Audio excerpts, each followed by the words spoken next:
Hello friends, कैसे हैं आप सब। Today we will start exercise number 13.4 surface area and volume. ये फ्रस्टम ऑफ कोन के मैंने आपको सारे फॉर्मूले बता रखे हैं। फ्रस्टम ऑफ कोन बेसिकली होता क्या है, अगर आप किसी भी कोन को parallel to the base cut करते हो तो आपकी फिगर जो बनती है वो ये वाली, जो नीचे वाली फिगर है, ये जो बनेगी ये आपका फ्रस्टम ऑफ कोन होगा। इसके बहुत सारे फॉर्मूले मैंने आप लोगों को बताए थे। कौन कौन से, ये मैं क्वेश्चन के साथ साथ ही आपको बता दूंगा, सारे रिवाइज होते चले जाएंगे। तो क्वेश्चन नंबर 1 हम यूज पहले सॉल्व करते हैं। A drinking glass in the shape of frustum of cone. तो ड्रिंकिंग ग्लास जो है फ्रस्टम ऑफ कोन की शेप है, हाइट है 14। तो सिंपल सी चीजें आप जानते ही हो, ये ड्रिंकिंग ग्लास। इस एक्सरसाइज के सारे जो क्वेश्चंस हैं वो डायरेक्ट फॉर्मूला बेस्ड है, ठीक है। इसके एग्जांपल भी इंपॉर्टेंट है, आप इसके एग्जांपल जरूर करके जाना। तो पहला क्वेश्चन ये, height is 14 centimetre. The diameter of its 2 circular and is 4 and 2। तो ये 2 सेंटीमीटर का डायमीटर होगा और this is 4 centimetre diameter. Find the capacity of the glass. तो कैपेसिटी का मतलब होता है वॉल्यूम, इक्वल टू, फॉर्मूला क्या होता है 1। देखिए जो कोन था उसका वॉल्यूम का फॉर्मूला क्या था, मैंने याद भी करा दिया आपको, 1/3 पाई आर स्क्वायर एच। यहां आपके पास एक ही आर होता था, ये नीचे वाला आर, ठीक है। याद भी साथ के साथ करते चलेंगे। ये आर होता था तो एक बार आर। अब यहां फ्रस्टम ऑफ कोन में 2 आर है, तो करेंगे क्या, 1/3 पाई R1 स्क्वायर एच प्लस 1/3 पाई R2 स्क्वायर एच प्लस 1/3 पाई R1 R2 एच। तो इसको जो लिखते हैं वो इस तरह लिखते हैं, 1/3 pi h R1 square plus R2 square plus R1 R2। ये आपको याद करने का तरीका मैंने बता दिया, ठीक है। तो यहाँ R1 की वैल्यू, या R1 क्या होगा, R1 आप किसी को ही मान लो, या तो जो स्मॉलर है उसको या bigger, 2/2 centimetre. R2 equal to 4/2 centimetre and this is equal to H। तो सारी वैल्यूज आपको पता है, कैलकुलेशन कर सकते हो आप, ठीक है। Take the screenshot. Now come to the question number 2।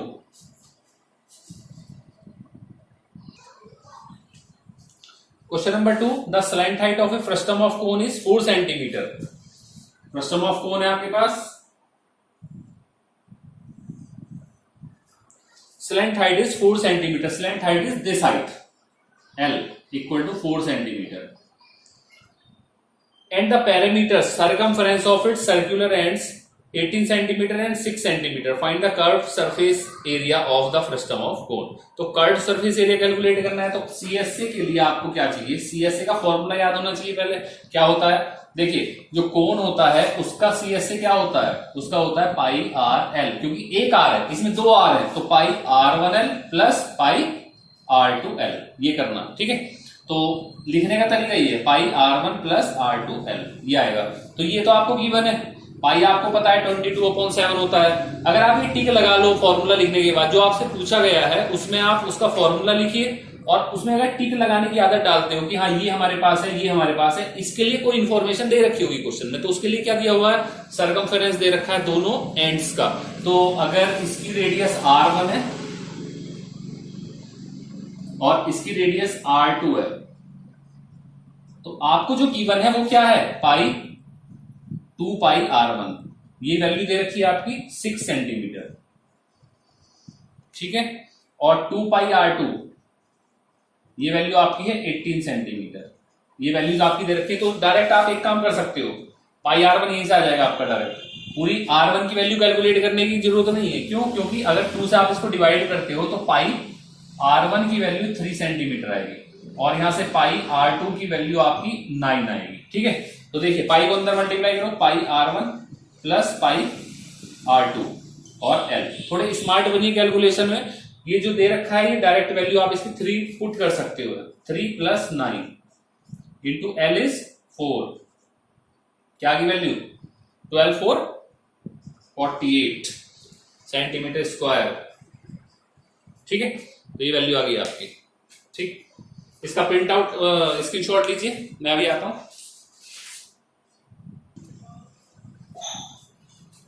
Now come to question number 3। देखिए अब फेस द कैप, ये आपकी फिगर में दे रखी है। फेस इस तरह से है, फ्रस्टम ऑफ कोन की शेप में, ठीक है। और कहा है ओपन साइड इज 10 सेंटीमीटर। भाई कैप होगा अगर, तो कैप ऊपर से तो खुला नहीं होगा, कैप के लिए क्या करना पड़ेगा, नीचे से ये ओपन साइड होगी इसकी और ये क्लोज करना पड़ेगा। तो यहां पर एक आपको कैप भी लगाना पड़ेगा, ऊपर की साइड इसको कवर करना पड़ेगा, ठीक है। Radius on the open side is 10 centimetre, ये ओपन साइड 10 सेंटीमीटर इसकी रेडियस है। और जो अपर बेस है वो 4 सेंटीमीटर है, जो अपर है उसका है 4 सेंटीमीटर ये radius. Slant height is 15 centimetre, L equal to 15 centimetre. इसका जो L है वो 15 सेंटीमीटर है, ठीक है। इसका जो स्लैंट हाइट है वो L इक्वल टू 15 सेंटीमीटर है। Find the area of material use for making it. तो एरिया ऑफ मटेरियल कितना होगा, देखिए जो टॉप और बॉटम यूज नहीं करते हैं तो उसको क्या बोलते हैं, that is called the curved surface area. तो कर्व्ड सरफेस एरिया इसका आएगा, प्लस जो ऊपर वाला कैप है, ऊपर वाला जो पोर्शन है टॉप, उसको ढकने के लिए भी एक चाहिए। तो उसको ढकने के लिए ये सर्कल आपको काटना पड़ेगा अलग, और उसका एरिया भी इसमें ऐड करना पड़ेगा, that is the total material required, ठीक है। तो area of material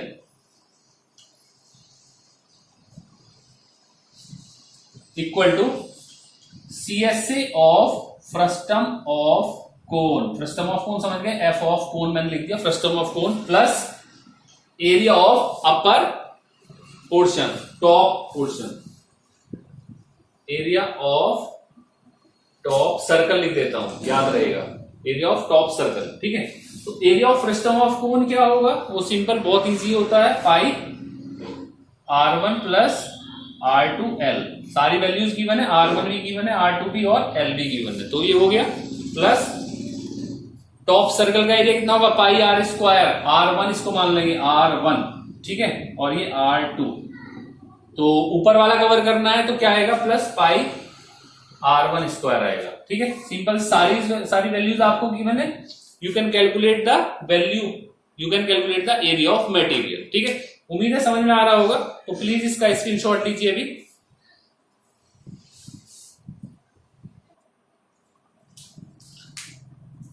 question number 4 is your homework. Now come to question number 5।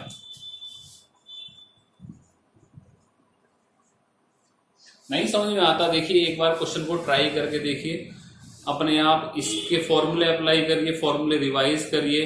अगर एक बार अपने आप नहीं करने की कोशिश करेंगे तो कुछ चीजें जो है वो आपसे छूट जाएंगी। तो मैं ये रिक्वेस्ट आप लोगों से करता हूं कि प्लीज एक बार इन सब क्वेश्चंस को आप अपने तरीके से सॉल्व करके देखने की कोशिश भी करिए। मैं कुछ क्वेश्चंस को जो कैलकुलेशन है इसीलिए छोड़ता हूं दोस्तों कि जो आप करना चाहें वो आप कैलकुलेशन में थोड़े स्मार्ट बनिए और खुद कैलकुलेशन करने की आदत डालिए, ठीक है। ये होमवर्क दे दिया मैंने आप लोगों को, अगर आपकी समझ में नहीं आता तो प्लीज मुझे कमेंट करना। नेक्स्ट क्वेश्चन पे आ रहा हूं मैं, क्वेश्चन नंबर 5, और बहुत इंपॉर्टेंट क्वेश्चन है question number 5, very important question. चलिए पढ़ते हैं। A metallic right circular cone 20 centimetre height and whose vertical angle is 60 degree. तो वर्टिकल एंगल क्या होता है, वर्टिकल एंगल होता है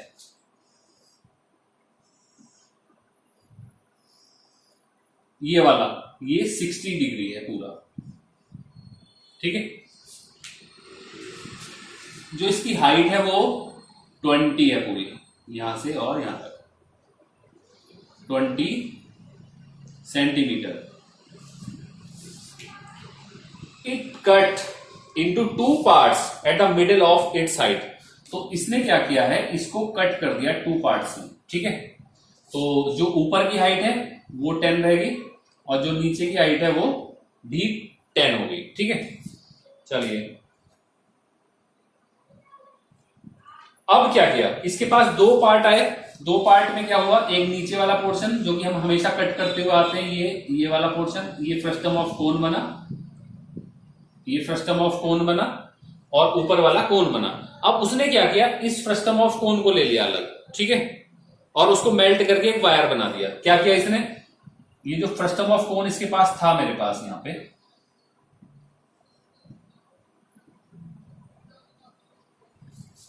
ऊपर वाले को फेंक दिया इसने, अभी नहीं, हमारे काम का है, फेंकेंगे नहीं इसको।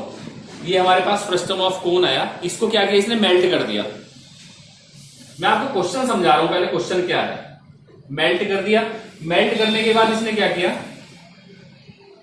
इसको एक वायर में कन्वर्ट कर दिया।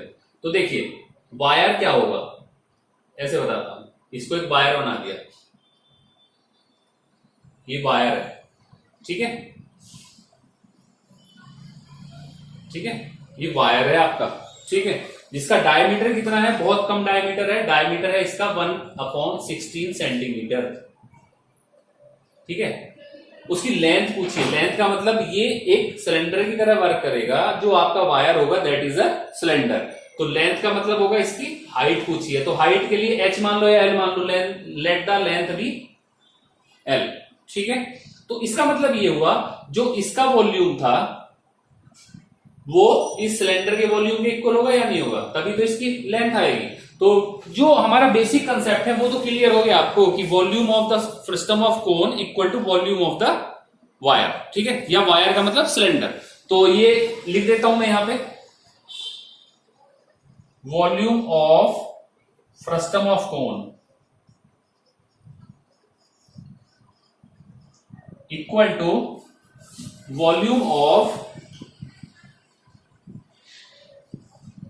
वायर, वायर का मतलब सिलेंडर। ये तो आप कर लोगे, लेकिन the main question is how to calculate the volume of frustum of cone, क्योंकि volume of frustum of cone के लिए we have to find the radius, okay, radius and height. Height तो हमारे पास है, it is 10 centimetre, but what about the radius of top and bottom, this is R1 and this is R2, ये हमारे पास given नहीं है। तो इन दोनों को कैलकुलेट करने के लिए आप वापस किस में आएंगे, जो आपकी ओरिजिनल फॉर्म दे रखी है। तो इसके लिए क्या करेंगे, देखिए अब अगर मैं इसको ट्राइंगल की फॉर्म में लिखता हूं, ये ठीक है, ये हाइट, ये दो ट्राइंगल आपके पास हो गए, ठीक है, आपने इसको कट कर दिया था यहां पे, ये हाइट 10 है और ये भी 10 है, यहां से यहां तक भी, और टोटल कितनी है 20। This is let this is R1 and this is R2, ये आपने मान लिया, ठीक है, एंड दिस एंगल इज 30, क्योंकि टोटल एंगल कितना था 60, तो हाफ एंगल कितना होगा 30 होगा, ठीक है। ये दो वैल्यूज आएंगी आपके पास। और आपने ट्रिग्नोमेट्री में ये पढ़ रखा है कि अगर मैं इस वाले ट्रायंगल को ले रहा हूं, मान लो ये A है, B, C, D and E, ठीक, आपने क्या किया, देखिए ये राइट एंगल ट्रायंगल है, इसको मैं बना देता हूं इस तरह से, ये आया, ये R1, ये 10, ये 30, ये 90, ठीक है। तो ये परपेंडिकुलर होगा क्योंकि एंगल के सामने है, और ये बेस होगा। तो परपेंडिकुलर और बेस में कौन से ट्रिग्नोमेट्रिकल रेशियो का रिलेशन होता है बताइए, इट इज 10, तो 10 30 equal to perpendicular upon base R1 upon 10, clear है। और 10 30 की वैल्यू कितनी होती है, 10 30 1/√3, R1 अपॉन 10। तो R1 की वैल्यू कैलकुलेट कर सकते हैं, R1 इक्वल टू 10 अपॉन √3, इसको रेशनलाइज कर लो चाहे तो, √3 अपॉन √3, 10 √3 अपॉन 3 सेंटीमीटर। R1 आ गया आपके पास। सेम कंडीशन बड़े वाले ट्राइंगल से, वहां से आपकी कैलकुलेशन किसकी हो जाएगी, R2 की, कर लेते हैं उसको भी। तो R2 इसके लिए क्या होगा, 10 30 इक्वल टू, क्योंकि पूरा ट्रायंगल ले रहे हो आप, ये पूरा ट्रायंगल, तो इसमें 30 आएगा, इस बार ये नहीं आएगा आपके पास, क्या आएगा, परपेंडिकुलर क्या है R2 और बेस क्या होगा, पूरा होगा 20। ठीक है, तो यहां से R2 की वैल्यू आपके पास आएगी 20√3/3। तो आपके पास R1 और R2 दोनों आ गए। You can apply formula volume of frustum of cone equal to volume of wire या सिलेंडर। ठीक है, and you can calculate direct, कर सकते हो। ट्राई करने में क्या जा रहा है प्लीज। ठीक है, करना क्या है, केवल इसकी लेंथ बतानी है इसकी। इसका वायर का सिलेंडर क्या होगा, पाई आर स्क्वायर एच। एच क्या है मेरे पास, एल मैंने मान लिया, तो एल की वैल्यू बतानी है। पाई से पाई कैंसिल कर देना है। ठीक है, तो ये कर सकते हो आप लोग। आपकी एक्सरसाइज डायरेक्ट हो गई है पूरी। मेरे ख्याल से आपका चैप्टर भी कंप्लीट हो गया है, ये सरफेस एरिया एंड वॉल्यूम। इसके जो एग्जांपल्स हैं वो बहुत ज्यादा इंपॉर्टेंट है दोस्तों, बहुत अच्छे मार्क्स में ये वाला चैप्टर आता है आपका। मेरी एक रिक्वेस्ट आप लोगों से है कि प्लीज प्रेजेंटेशन का ध्यान रखना, क्योंकि मैंने आपको केवल यहाँ हिंट दिया है। जहां जरूरी था कुछ भी स्टेटमेंट लिखना वो मैंने आप लोगों को बता दिया, समझा दिया है। तो हर प्रेजेंटेशन के मार्क्स होते हैं बोर्ड एग्जाम में, स्टेप वाइज मार्किंग होती है। अगर आपका स्टेटमेंट छूट रहा है तो हाफ मार्क्स आपका कट जाएगा। कहीं आपने कुछ लिखा नहीं है, वी नो दैट फॉर्मूला नहीं लिखते हो तो उसका मार्क्स कट जाएगा। एज्यूम नहीं करते हो, लेट द, जैसे ये एज्यूम करना है एल, ये एज्यूम नहीं करते हो तो उसका भी मार्क्स कटेगा। ठीक है ना, तो हाफ हाफ करके बहुत सारे मार्क्स बचा सकते हो आप अपने। प्लीज प्रेजेंटेशन का जरूर ध्यान रखना बोर्ड एग्जाम में। और कोई भी आपकी प्रॉब्लम है सरफेस एरिया एंड वॉल्यूम की तो प्लीज मुझे पर्सनली कमेंट कर सकते हो आप। मैं आपकी सारी प्रॉब्लम को सॉल्व करने की पूरी कोशिश करूंगा। ठीक है, और उम्मीद करता हूं कि बहुत अच्छे से आप बैठ के पढ़ाई कर रहे होगे और पढ़ाई करते रहिए। तब तक के लिए नेक्स्ट वीडियो में मैं आपसे मिलने वाला हूं नेक्स्ट चैप्टर के साथ, और तब तक के लिए शुभ रात्रि और थैंक यू।